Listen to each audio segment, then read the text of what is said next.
واتل عليهم نبأ نوح إذ قال لقومه يا قوم إن كان كبر عليكم مقامي وتذكيري بآيات الله فعلى الله توكلت فأجمعوا أمركم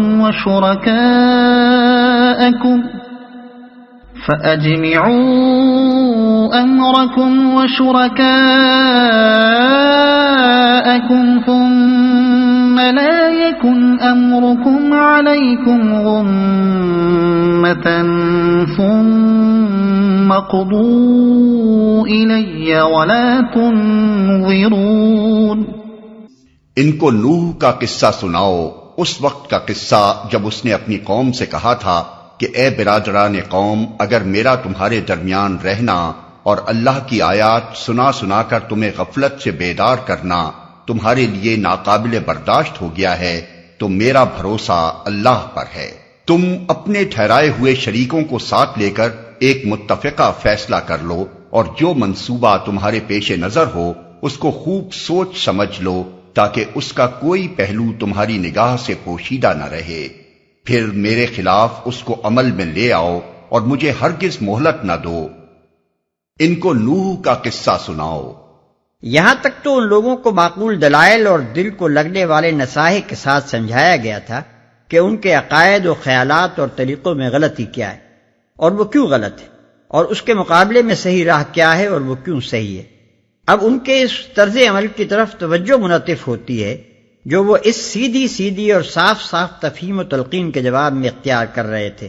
10-11 سال سے ان کی روش یہ تھی کہ وہ بجائے اس کے کہ اس معقول تنقید اور صحیح رہنمائی پر غور کر کے اپنی گمراہیوں پر نظر ثانی کرتے، الٹے اس شخص کی جان کے دشمن ہو گئے تھے جو ان باتوں کو اپنی کسی ذاتی غرض کے لیے نہیں بلکہ انہی کے بھلے کے لیے پیش کر رہا تھا۔ وہ دلیلوں کا جواب پتھروں سے اور نصیحتوں کا جواب گالیوں سے دے رہے تھے۔ اپنی بستی میں ایسے شخص کا وجود ان کے لیے سخت ناگوار بلکہ ناقابل برداشت ہو گیا تھا جو غلط کو غلط کہنے والا ہو اور صحیح بات بتانے کی کوشش کرتا ہو۔ ان کا مطالبہ یہ تھا کہ ہم اندھوں کے درمیان جو آنکھوں والا پایا جاتا ہے وہ ہماری آنکھیں کھولنے کے بجائے اپنی آنکھیں بھی بند کر لے، ورنہ ہم زبردستی اس کی آنکھیں پھوڑ دیں گے تاکہ بینائی جیسی چیز ہماری سرزمین میں نہ پائی جائے۔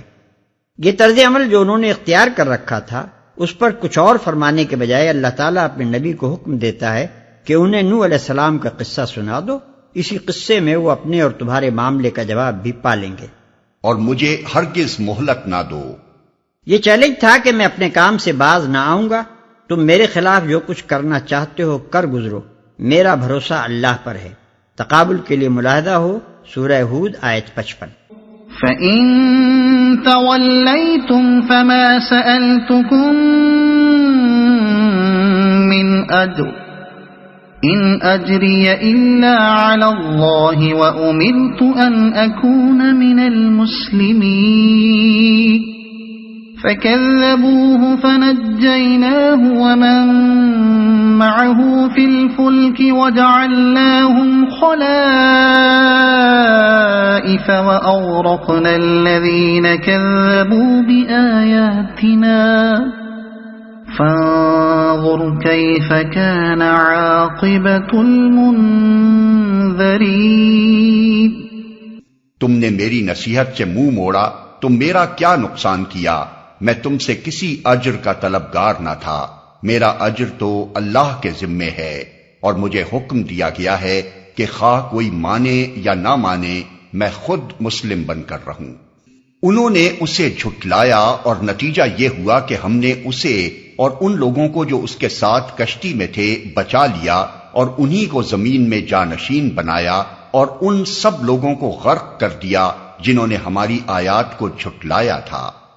پس دیکھ لو کہ جنہیں متنبع کیا گیا تھا اور پھر بھی انہوں نے مان کر نہ دیا، ان کا انجام کیا ہوا۔ ثم بعثنا من بعده رسلا إلى قومهم فجاءوهم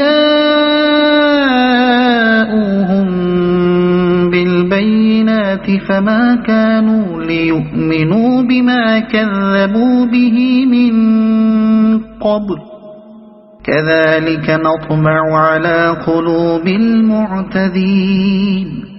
پھر نوح کے بعد ہم نے مختلف پیغمبروں کو ان کی قوموں کی طرف بھیجا اور وہ ان کے پاس کھلی کھلی نشانیاں لے کر آئے، مگر جس چیز کو انہوں نے پہلے جھٹلا دیا تھا اسے پھر مان کر نہ دیا. اس طرح ہم حد سے گزر جانے والوں کے دلوں پر ٹھپا لگا دیتے ہیں. حد سے گزر جانے والے لوگ وہ ہیں جو ایک مرتبہ غلطی کر جانے کے بعد پھر اپنی بات کی پچ اور ضد اور ہٹ دھرمی کی وجہ سے اپنی اسی غلطی پر اڑے رہتے ہیں، اور جس بات کو ماننے سے ایک دفعہ انکار کر چکے ہیں اسے پھر کسی فہمائش، کسی تلقین اور کسی معقول سے معقول دلیل سے بھی بان کر نہیں دیتے. ایسے لوگوں پر آخر کار خدا کی ایسی پھٹکار پڑتی ہے کہ انہیں پھر کبھی راہ راست پر آنے کی توفیق نہیں ملتی. ثم بعثنا من بعدهم موسى وهارون إلى فرعون وملئه بآياتنا فاستكبروا وكانوا قوما مجرمين. پھر ان کے بعد ہم نے موسیٰ اور ہارون کو اپنی نشانیوں کے ساتھ فرعون اور اس کے سرداروں کی طرف بھیجا، مگر انہوں نے اپنی بڑائی کا گھمنڈ کیا اور وہ مجرم لوگ تھے. یعنی انہوں نے اپنی دولت و حکومت اور شوکت و حشمت کے نشے میں مدہوش ہو کر اپنے آپ کو بندگی کے مقام سے بالاتر سمجھ لیا اور اطاعت میں سر جھکا دینے کے بجائے اکڑ دکھائی. فلما جاءهم الحق من عندنا قالوا إن هذا لسحر مبين. بس جب ہمارے پاس سے حق ان کے سامنے آیا تو انہوں نے کہہ دیا کہ یہ تو کھلا جادو ہے. یعنی حضرت موسیٰ علیہ السلام کا پیغام سن کر وہی کچھ کہا جو کفار مکہ نے محمد صلی اللہ علیہ وسلم کا پیغام سن کر کہا تھا کہ یہ شخص تو کھلا جادوگر ہے. ملاحظہ ہو اسی سورہ یونس کی دوسری آیت. یہاں سلسلہ کلام کو نگاہ میں رکھنے سے یہ بات صریح طور پر ظاہر ہو جاتی ہے کہ حضرت موسیٰ و ہارون علیہ السلام بھی دراصل اسی خدمت پر مامور ہوئے تھے جس پر حضرت نوح علیہ السلام اور ان کے بعد کے تمام انبیاء سیدنا محمد صلی اللہ علیہ وسلم تک مامور ہوتے رہے. اس سورہ میں ابتدا سے ایک ہی مضمون چلا آ رہا ہے، اور وہ یہ کہ صرف اللہ رب العالمین کو اپنا رب اور الہ مانو اور یہ تسلیم کرو کہ تم کو اس زندگی کے بعد دوسری زندگی میں اللہ کے سامنے حاضر ہونا اور اپنے عمل کا حساب دینا ہے. پھر جو لوگ پیغمبر کی اس دعوت کو ماننے سے انکار کر رہے تھے ان کو سمجھایا جا رہا ہے کہ نہ صرف تمہاری فلاح کا بلکہ ہمیشہ سے تمام انسانوں کی فلاح کا انحصار اسی ایک بات پر رہا ہے کہ اس عقیدہ توحید و آخرت کی دعوت کو جسے ہر زمانے میں خدا کے پیغمبروں نے پیش کیا ہے قبول کیا جائے اور اپنا پورا نظام زندگی اسی بنیاد پر قائم کر لیا جائے. فلاح صرف انہوں نے پائی جنہوں نے یہ کام کیا، اور جس قوم نے بھی اس سے انکار کیا وہ آخر کار تباہ ہو کر رہی. یہی اس سورہ کا مرکزی مضمون ہے.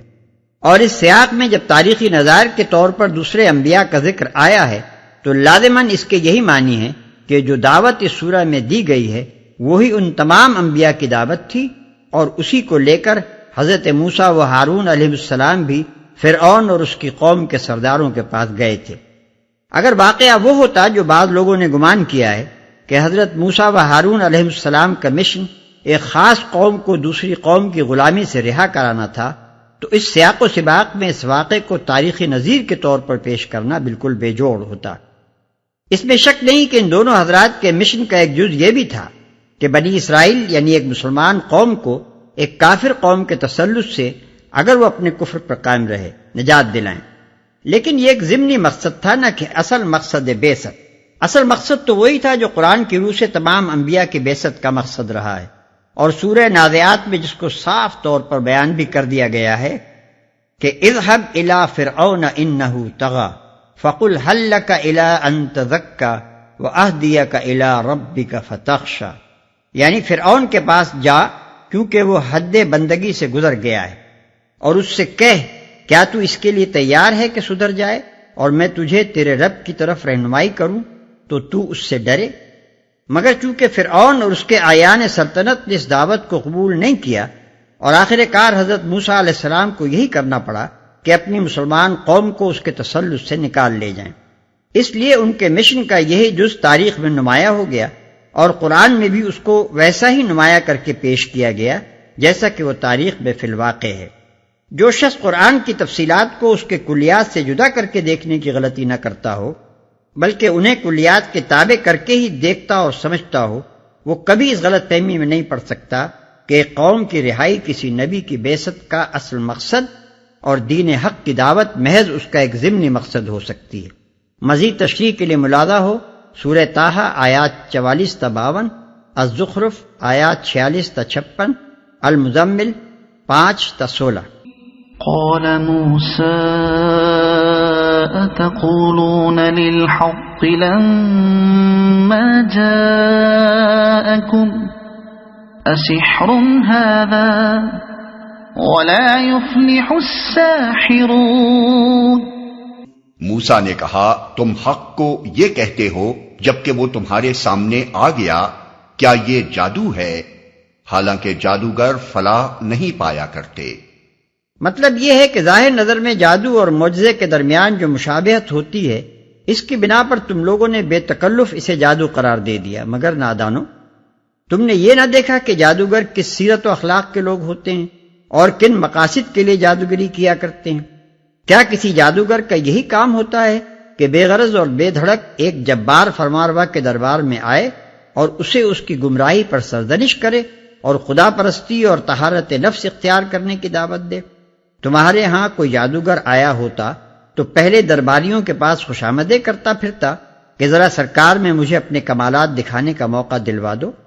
پھر جب اسے دربار میں رسائی نصیب ہوتی تو عام خوشامدیوں سے بھی کچھ بڑھ کر ذلت کے ساتھ سلامیاں بجا لاتا، چیخ چیخ کر درازی عمر و اقبال کی دعائیں دیتا، بڑی منت و سماجت کے ساتھ درخواست کرتا کہ سرکار کچھ فدوی کے کمالات بھی ملاحظہ فرمائیں، اور جب تم اس کے تماشے دیکھ لیتے تو ہاتھ پھیلا دیتا کہ حضور کچھ انعام مل جائے۔